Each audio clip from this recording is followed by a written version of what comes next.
Hi, how are you doing? Today I'm going to show you how to add tools to the tool library in Fusion. So, developing this system for Skyforge that will help us keep track of the tools that we need. Let's assume that this is a part that I've designed and I want to be able to manufacture using the CNC mills in the machine shop. The Haas's would be preferable, but the tree mill will also work as well. But I need to have tools to do this. The first step in doing this, there's not actually a cloud library that has been created yet, but we're going to be wanting to use a cloud library that can be shared among anybody who has access to that cloud library. By default, Fusion has this setting as toggled off, so we're going to need to enable it by going up here to our username and clicking Preferences. And in this window, we go to the Manufacturer tab if you're not already on it, and there's a button here called Enable Cloud Libraries. You're going to want to make sure that this box is checked on. Otherwise, you're not going to have access to those cloud libraries in the tool library. So once we have done this, we'll hit OK, hit Apply if you are changing it for the first time. And now, okay, I need to add a tool for machining this. So I want to go to the library here. And I've actually added some tools in the past that are arbitrary numbers and information just because I wanted to be able to do some sort of a setup. I can change these later. Once the cloud library gets created, it will show up here right by the cloud button, but since it doesn't exist yet, I'm just going to have to add it to my local library by clicking the library here under local, and then I'll have to add a tool.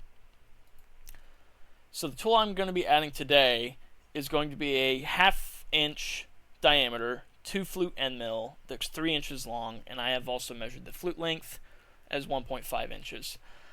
I don't have this mill to show you a picture of it right now, but just trust me when I say I've used it before and I know how long it is and everything like that. So what we're actually going to do is we're going to first go to our Google Sheets reference page, not this, and find the engineering mill tool list. This is going to be a very useful tool for keeping track of tools that we can use, might use in the future, or have already added to the tool library. So like I said, we're going to be adding the 1/2 inch 2-flute end mill, which is down here. It's tool ID number 22, so we're going to need that for later. And it also has a 1.5 inch flute length, or length of cut, which is what LOC stands for right here. Like I said, I've already measured these flute and total length, so I'm going to add them in now. These are additional columns that I added onto this document that I received elsewhere. So I'm going to utilize both of these columns as well. So like I said, I've measured the flute length as 1.5 inches. And if you don't know what a unit is, just assume inches for now on this sheet. And the total length is 3 inches. So that's what these will show up as in our thing. And now we need to add this information into the tool in Fusion. So we'll go back to Fusion right now. We're in Library, and we're going to add a tool. And I happen to know that this ML is also a flat end mill, so this is what we're going to select right here, and it's going to be our tool creation window. So here is our tool. You can see if it's gold right here, that means that is where the flukes are, and that's where it will be cutting. The gray is the shaft or the holder. So the first thing to do is to give the tool a name. So make it a little bit descriptive, but don't get too complex. So I'll do 1/2 inch using the quotation marks to signify inches. 2FL to signify 2-flute end mill. I'm not going to add in any of the other information because I do not know the vendor where we get this tool from, or the product ID or the link. This will be useful for repurchasing tools that are broken in the future. So we might make this a habit to add these in for now. I can always come back in and add it later to this tool file in the Fusion library.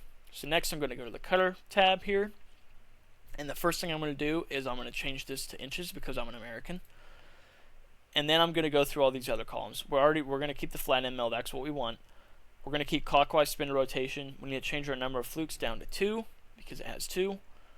Our material, unless told otherwise, it's a good idea to assume carbide, but you should probably check and see what the material of the tool is before you know this. I happen to know that this end mill is a carbide end mill, so I'm going to select that. Our diameter is 1/2 inch. So I'm going to change it to 0.5 and it will show up as inches.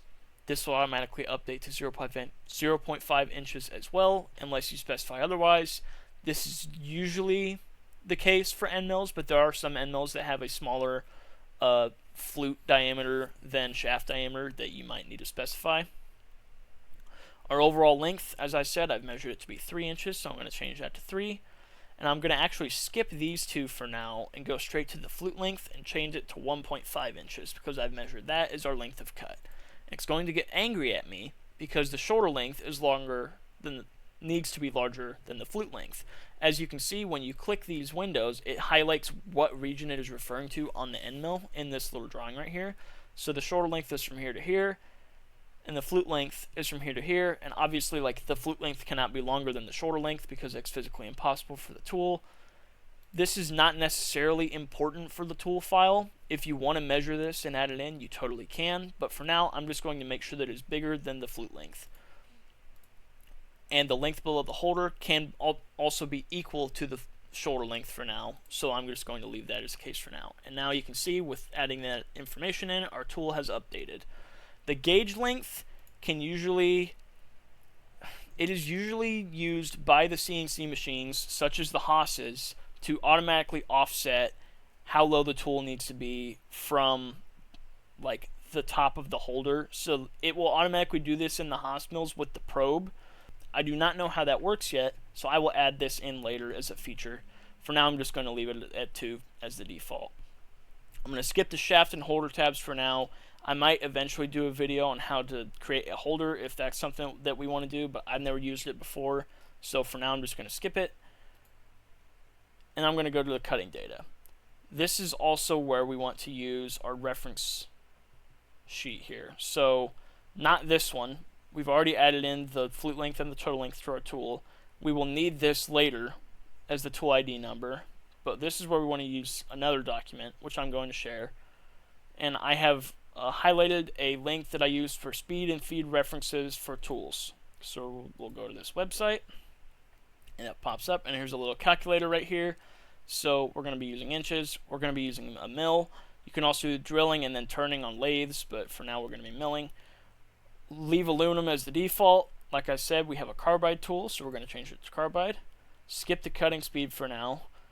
We want to insert our end mill diameter is 0.5. You cannot use fractional of values in this calculator. It requires decimals, so you'll have to convert it if you don't know it off the top of your head.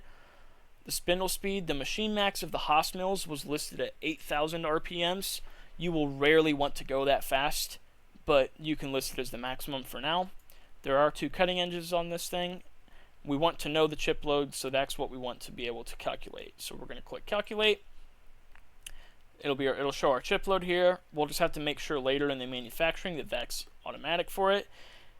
And it's recommending 55 inches per minute for the cutting speed. Now, this is pretty high.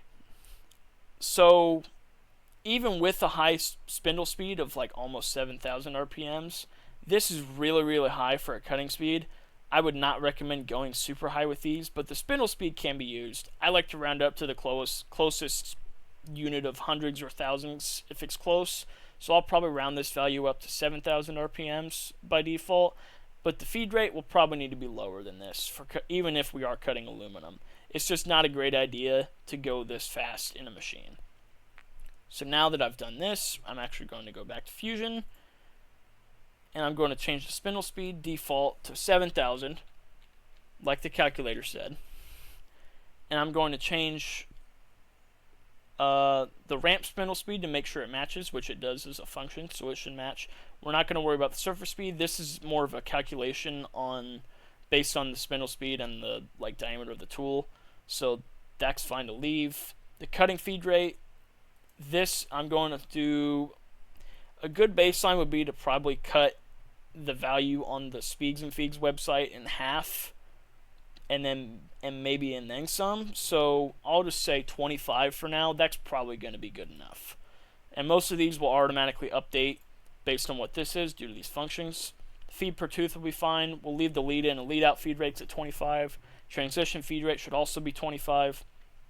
The ramp feed rate and the plunge feed rate need to match whatever we make them. I would not recommend plunging faster than about 10 inches per minute with any end mill. You don't want to accidentally crash your end mill into your part and ruin either the tool, the part, or both because you're plunging too fast and don't have time to e-stop the machine. So for now, I'll leave these at 10. And I'll have to change both of them because they're not matched with a function. And that's good enough for now. We're not going to worry about the step down and step overs. Those can be on by default, but then you have to change them off when you don't want to use them, so you may as well just leave them off by default. We'll leave flood as the coolant operation. This is, pretty typical. We can always change it later if we decide to use a different method.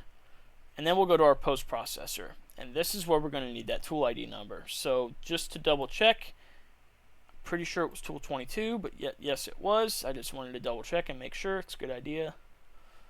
So then we're going to go back to Fusion, and we're going to change this to 22. And that means that the tool index number or ID number, whatever you want to think of it, will be used as tool 22 in the library. And it'll automatically update the length offset and diameter offsets based on that. That's so that each tool will be able to have its own offset values. Whether or not that will be used with the machine, it's up to the machine. But it's a good idea to keep it unique by leaving the ID number the same as these. We're not going to turn on manual tool change, and we're not going to turn on brake control. We'll leave it as a live tool. And then we're going to hit accept down here once we're done and we're satisfied with all the information that we've added to this tool. And there it is, and it is now in the library. And if this were the cloud library, anybody who has access to the cloud library would also be able to see that on their end, even though they didn't add the tool in themselves.